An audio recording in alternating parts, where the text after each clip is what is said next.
दोस्तों ये तार है, इस कंडे नूं चार्ज नहीं लाउण लगा। हत्थ तुहानूं ये निशान काला रंग नज़र आंदा पिया सी, काले रंग का निशान है ये इत्थे।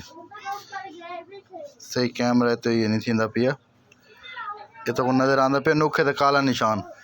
इत्थों मैं पकड़ के ना तो मैं इत्थे लांदा पिया यानी ना इस सुच्चे दे विच, ठीक है। ये जिथे यानी ने जोड़ आई ना, यानी ये चीज़ ला लो जिवें हुण इत्थों तार मुड़ी खड़ी है, इवें मुड़ी खड़ी आई तो उतों कि तार नंगे। मैं सुबह टाइम मैं नोट किया, लेकिन मैं आख्या जी चल वैसे तो मैं इत्थे लांदा पिया तो ना ता दखना भी, ठीक है। जिक्र आई यानी लभते माँ दे नाद दा, ठीक है। पता नहीं होंदे सदके मैं बच गई या जिवें ही बचा, ठीक है। होंदे सदके बचा माँ का ना खिंदा खड़ावी तो यानी ना ता दखना भी, तो उस वजह तो यानी ना मेरा बचा हो गया। इवें होया कि ना मैं लावन लग्या तो चिंगारी निकली, यानी वो जगह ये हत्थ ये देखो ना ये साफ थी पई है हुण, ठीक है। ये साफ थी पई है, उहा शै धुआं निकलिया ना वो लग गया, जी चिंगारी निकली है ना उनका सेक पहुँच गया।